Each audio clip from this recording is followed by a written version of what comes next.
Sir, ನನ್ನ ಹೆಸರು ಗೌರಮ್ಮ ಅಂತೇಳಿ. ನಾನು CPM ಪಾರ್ಟಿಯ ಬೆಂಗಳೂರು ಡಿಸ್ಟ್ರಿಕ್ಟ್ ಸೆಕ್ರೆಟರಿಯೇಟ್ ಮೆಂಬರು. ಒಂದು ಇಲ್ಲಿ ಕೋಗಿಲು ಪ್ರದೇಶದಲ್ಲಿ ಇಲ್ಲೇನು ಬಡಾವಣೆಯಲ್ಲಿ ಫಕೀರರ್ ಬಡಾವಣೆ ಒಳಗೆ ಇದೇ ಡಿಸೆಂಬರ್ 20ನೇ ತಾರೀಕು ಎಲ್ಲರೂ ಕೂಡ ಮಲಗಿರೋ ಜನ ಎದ್ದೇಳಕ್ಕೆ ಮುಂಚಿತವಾಗಿ ಬಂದು GB ಅಧಿಕಾರಿಗಳು ಮನೆಗಳನ್ನ ನೆಲಸಮ ಮಾಡಿ ಇವತ್ತು ಮಕ್ಕಳು ಮರಿ ಹೆಣ್ಮಕ್ಳು ಎಲ್ಲರೂ ಬೀದಿಗೆ ಹಾಕಿರೋದನ್ನ ನಾವು ತೀವ್ರವಾಗಿ CPM ಪಕ್ಷ ಖಂಡಿಸ್ತದೆ. ಯಾಕೆಂದ್ರೆ ಯಾವುದೇ ಒಂದು ಮನೆಗಳನ್ನ ಕೆಡುವಾಗ ಮುನ್ಸೂಚನೆ ಕೊಡ್ತಾರೆ, ನೋಟಿಸ್ ಕೊಡ್ತಾರೆ, ಅದಕ್ಕೊಂದು ಕಾಲಾವಕಾಶ ಕೊಡ್ತಾರೆ, ಇವೆಲ್ಲವೂ ಕೂಡ ಮಾಡ್ಬೇಕಾಗ್ತದೆ. ಬಟ್ ಅದು ಏಕಾಏಕಿ ಬಂದಿ ರೀತಿ ಹೊಡೆದಾಕಿ ಇವ್ರನ್ನೆಲ್ಲರನ್ನೂ ಕೂಡ ಹೊರಗಾಕಿರೋದು ಇದೆಯಲ್ಲ, ಅದು ಅಮಾನವೀಯವಾಗಿ ಇದೆ.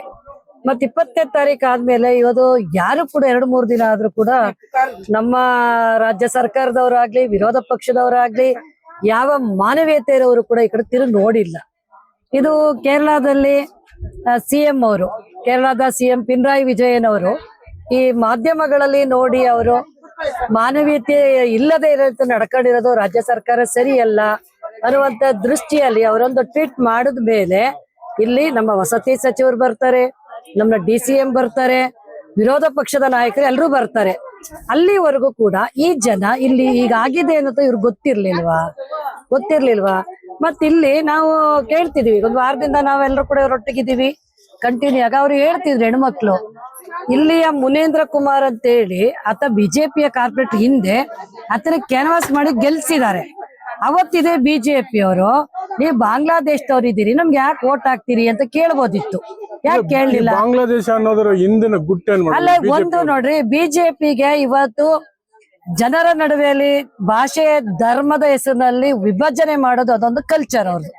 ಹಾಗಾಗಿ ಇವತ್ತು ದೇಶದಲ್ಲಿ ಜನಸಾಮಾನ್ಯರಿಗೆ ಸಿಗ್ಬೇಕಾದಂತ ಯಾವ ಮೂಲಭೂತ ಸೌಲಭ್ಯಗಳನ್ನೂ ಕೂಡ ಕೊಡದೆ ಇವತ್ತು ಈ ಕಡೆಗೆ ಫೋಕಸ್ ಮಾಡ್ತಿದ್ದಾರೆ ಜನರ ಮೈಂಡ್ ಸೆಟ್ಗಳನ್ನ. ಅದು ಸರಿಯಲ್ಲ ಅಂತೇಳಿ CPM ಪಕ್ಷ ಹೇಳ್ತಾರೆ. ಹಂಗಾಗಿನೇ ಇವತ್ತು ಮಾನವೀಯತೆ ನೆಲೆಯಲ್ಲಿ ಜನರ ಸಮಸ್ಯೆ ಇಟ್ಕೊಂಡು ಕೆಲಸ ಮಾಡ್ತಾ ಇರುವಂತ CPM ಪಕ್ಷದ ಮುಖಂಡರಾಗಿರ್ತಕ್ಕಂಥ ಪಿನರಾಯಿ ವಿಜಯನ್ ಅವ್ರು ಧ್ವನಿ ಎತ್ತಿದ್ದು. ಈಗ CPM ಪಕ್ಷದವರು ಕೂಡ ನಾವಿಲ್ಲಿ ಬರ್ತಿದೀವಿ. ನಾವಿಲ್ಲೇನ್ ಕೇಳ್ತೀವಿ, ಇಲ್ಲಿ GB ಅಧಿಕಾರಿಗಳು ಮನೆ ನೆಲಸಮ ಮಾಡಕ್ ಮುಂಚಿತವಾಗಿ ಏನಾದ್ರೂ ಒಂದು ಸರ್ವೆ ಮಾಡಿದಿದ್ರೆ ಎಷ್ಟು ಕುಟುಂಬ ಇದೆ, ಯಾವ ಊರ್ನವ್ರು ಇದ್ದಾರೆ, ಏನಿದ್ದಾರೆ ಅಂತ ಎಲ್ಲವೂ ಮಾಹಿತಿ ಅವ್ರಿಗೆ ಸಿಕ್ತಿತ್ತು. ಯಾಕಂದ್ರೆ ವೋಟರ್ ಲಿಸ್ಟ್ ಕಾರ್ಡ್ಗಳು ಇವ್ರ ಹತ್ರ ಇದೆ, ರೇಷನ್ ಕಾರ್ಡ್ ಇದೆ, ಮಕ್ಕಳ ಬರ್ತ್ ಸರ್ಟಿಫಿಕೇಟ್ ಇದೆ, ಸ್ಕೂಲಲ್ಲಿ ಓದಿರುವಂತ ಕೆಲವು ಸರ್ಟಿಫಿಕೇಟ್ಗಳೈತೆ. ಮತ್ತೆ ಸುತ್ತಮುತ್ತ ನಮ್ಮ ರಾಜ್ಯದವ್ರೆ, ರಾಯಚೂರಿನವ್ರು ಇದ್ದಾರೆ, ಗುಲ್ಬರ್ಗದವ್ರು ಇದ್ದಾರೆ, ಹಿಂಗೆ ಎಲ್ರು ಕೂಡ ಮಿಕ್ಸ್ ಆಗಿದ್ದಾರೆ. ಮತ್ ಇಲ್ಲಿಂದ ಬೇರೆ ಬೇರೆ ರಾಜ್ಯದವ್ರು ಮಾತ್ರ ಇರ್ಬೋದ್ ಬಿಟ್ರೆ ಬೇರೆ ದೇಶದವ್ರು ಯಾರು ಇಲ್ಲ. ಎಷ್ಟು ಜನ ಹಿಂದೂಗಳು, ಎಷ್ಟು ಜನ ಮುಸ್ಲಿಮ್ಸ್ ಪರ್ಸೆಂಟೇಜ್? 20% ಹಿಂದೂಗಳಿದ್ದಾರೆ ಅಂತ ಹೇಳಿ. ಆ ಫಕೀರರು ಅಂತ ಹೇಳುವಾಗ ಇಲ್ಲಿ ಭಿಕ್ಷೆ ಬೇಡ್ಕೊಂಡು ಇಲ್ಲಿ ಇರೋರು ಇದ್ದಾರೆ. ಈಗ ಬೇರೆ ಬೇರೆ ರಾಜ್ಯದಿಂದ ಇಲ್ಲಿ ವಲಸೆ ಬರ್ತಾರೆ ಅಂತಂದ್ರೆ ಅವರ ರಾಜ್ಯದಲ್ಲಿ ಕೆಲಸ ಸಿಕ್ಕಿದ್ರೆ ಅವ್ರು ಯಾಕೆ ಇಲ್ಲಿ ಬರ್ತಿದ್ರು ಅನ್ನೋದು ಒಂದು. ಇನ್ನೊಂದು, ಕರ್ನಾಟಕದಲ್ಲಿ ಬೇರೆ ರಾಜ್ಯದವ್ರನ್ನ ಇಲ್ಲಿ ಕಡಿಮೆ ಕೂಲಿಗೆ ಸಿಗ್ತಾರೆ ಅಂತೇಳಿ ಅವ್ರಿಗೇನಿಲ್ಲ, ಒಂದು ಗುಡಿಸಲನ್ನ ಕೊಟ್ರೆ ಸಾಕು ಅವ್ರು ಆರಾಮ್ಸೆ ಇರ್ತಾರೆ ಅಂತ ಕರ್ಕೊಂಡ್ಬಂದು ಇಟ್ಕೊಂಡವರು ಕೂಡ ಇದೇ ಜನ ಇವತ್ತು ಮಾತಾಡ್ತಾ ಇರೋರು.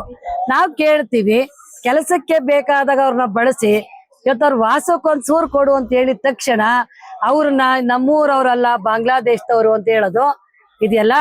ವಿರೋಧ ಪಕ್ಷದ ನಾಯಕರಾಗಿ ಅಶೋಕ್ ಅವರು ಇವತ್ತು ನೋಡ್ರಿ ಅವ್ರ ಅಧಿಕಾರ ಕಳ್ಕೊಂಡು ಹುಚ್ಚಿರ್ತಾರ. ಇವತ್ತು ಯಾವ ರೀತಿ ರಾಜಕೀಯ ಮಾಡಬೇಕು ಅಂತೇಳಿ ಈ ತರದ ಎಲ್ಲದ್ರಲ್ಲೂ ಮೂಗ್ ತೋರಿಸ್ತಿದ್ದಾರೆ.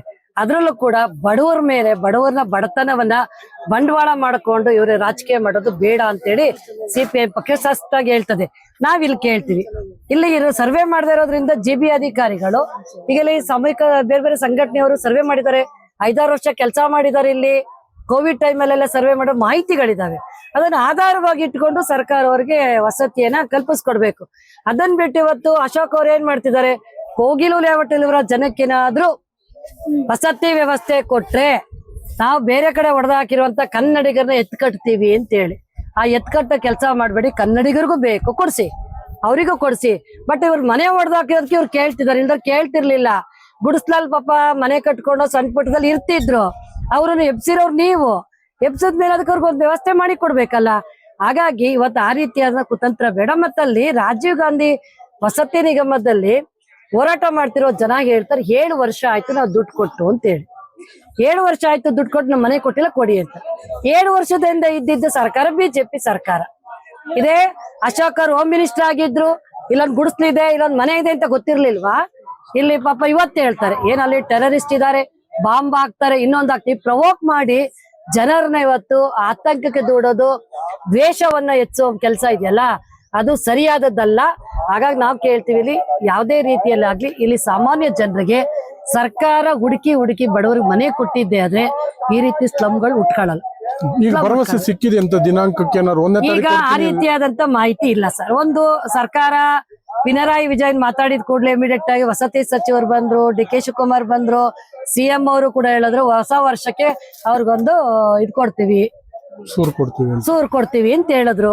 ಬಟ್ ಇಲ್ಲಿ ಬೇರೆಯವರೆಲ್ಲ ಏನೇನೋ ಹೇಳ್ತಾರೆ ಅನ್ನೋ ಕಾರಣಕ್ಕ, ಇಲ್ಲ ಸರ್ವೆ ಸರಿಯಾಗಿ ಆಗಿಲ್ಲ ಅನ್ನುವಂತ ಕಾರಣಕ್ಕ ಇಂದು ಕೂಡ ಇವತ್ತು ನಾಳೆ ಅಂತ ಪೋಸ್ಟ್ಪೋನ್ ಆಗ್ತಾ ಇದೆ. ಆದ್ರೆ ನಾವ್ ಕೇಳ್ತೀವಿ, ಅವ್ರಿಗೆ ಸರಿಯಾದಂತ ರೀತಿಯಲ್ಲಿ ವ್ಯವಸ್ಥೆಯನ್ನ ಮಾಡಿ ಕೊಡ್ಲಿಲ್ಲ ಅಂತಂದ್ರೆ ನಾವು ಕನ್ನಡಿಗರು ಕೊಡ್ಬೇಡಿ, ಬೇರೆಯವ್ರು ಕೊಡ್ಬೇಡಿ ಅಂತ ಹೇಳಲ್ಲ. ಮನೆಗಳು ಕಟ್ಟಿ ಇವತ್ತು ರಾಜೀವ್ ಗಾಂಧಿ ವಸತಿ ನಿಗಮ ಖಾಲಿ ಇಟ್ಟಿದೆ. ಅದ್ರಲ್ಲಿ ಬೇರೆ ಯಾರ್ಯಾರು ಕೂಡ ಇವತ್ತು ಇದಾಗಿ ವಾಸ ಮಾಡ್ತಿರೋದು ನಾವು ಕಾಣ್ತಿದೀವಿ. ನಾವಿಲ್ಲಿ ಕೇಳ್ತೀವಿ, ಈ ಜನಕ್ಕೊಂದು ಸೂರ್ನ ಕೊಡಿ, ಸೂರ್ನ ಕಲ್ಪಿಸ್ಕೊಟ್ಬಿಟ್ಟು ಬಡವರು ಯಾರೆಲ್ಲ ಇದಾರೆ ಅವರಿಗೆ ವ್ಯವಸ್ಥೆಯನ್ನ ಮಾಡ್ಲಿಕ್ಕಾಗಿ. ವೋಟಿಂಗ್ ಮಾತ್ರ ಭಾಷೆ ಧರ್ಮ ಅಡ್ಡಿ ಬರಲ್ಲ. ವೋಟ್ ತಗೊಂಡಾಗಿ ಕುರ್ಚಿಗೆ ಬಂದ್ಮೇಲೆ ಭಾಷೆ ಧರ್ಮ ಅಡ್ಡಿ ಬರ್ತದೆ ಅಂದ್ರೆ ಇದನ್ನ ಯಾರು ಕೂಡ ಸಹಿಸೋದಿಲ್ಲ. CPM ಪಾರ್ಟಿ ಅಶೋಕ್ ಅವ್ರಿಗೆ ಹೇಳ್ತೀವಿ, ನಿಜವಾಗ್ಲೂ ನೀವು ರಾಜಕಾರಣ ಮಾಡ್ಬೇಕು ಅನ್ನೋದಾದ್ರೆ ಇವತ್ತು ನಿಮ್ ಚೇಲಗಳು ಇಟ್ಕೊಂಡವ್ರು ನಮಗೂ ಗೊತ್ತಿದೆ. ಇತ್ತೀಚೆಗೆ ಬೈತಿ ಬಸವರಾಜು ಯಾರು ಭೂಮಿ ರಿಯಲ್ ಎಸ್ಟೇಟ್ಗಳ ಜೊತೆಗೆ ಸೇರ್ಕೊಂಡು ಇವತ್ತು ಅವ್ರವ್ರ ನಡುವೆ ಗಲಾಟೆ ಆಗಿ ಒಬ್ಬ ರೌಡಿಯನ್ನ ಕೊಲೆ ಮಾಡಿ ತಲೆ ಮರೆಸ್ಕೊಂಡಿದ್ದು ನಮ್ ಕಣ್ಮುಂದೆ ಇದೆ. ಆಯ್ತಾ? ಇಂಥವ್ರನ್ನೆಲ್ಲ ನೀವು ಜೊತೆಗೆ ಇಟ್ಕೊಂಡು ನಮ್ಮ ಮುಂದೆ ನಾಟಕ ಮಾಡಕ್ ಬರ್ಬೇಡಿ ಸ್ವಾಮಿ. ದಯಮಾಡಿ ಆ ಜನಕ್ಕೆ ವಿರೋಧ ಪಕ್ಷದ ನಾಯಕರಾಗಿ ಜವಾಬ್ದಾರಿಯುತವಾಗಿ ಇಲ್ಲೇನ್ ಫಕೀರ್ ಕಾಲೋನಿಯಲ್ಲಿ ಇರುವಂತ ಜನರಿಗೆ ಮನೆ ಕೊಡ್ಸೋ ಕೆಲ್ಸಕ್ಕೆ ಮುಂದಾಗ್ರಿ. ಇಲ್ಲ ಅಂತಂದ್ರೆ BJP ಅವರ ವಿರುದ್ಧನೇ ನಾವು ಹೋರಾಟ ಮಾಡ್ಬೇಕಾಗ್ತದೆ ಅಂತೇಳಿ ಹೇಳಲಿಕ್ಕೆ ಇಷ್ಟಪಡ್ತೀನಿ.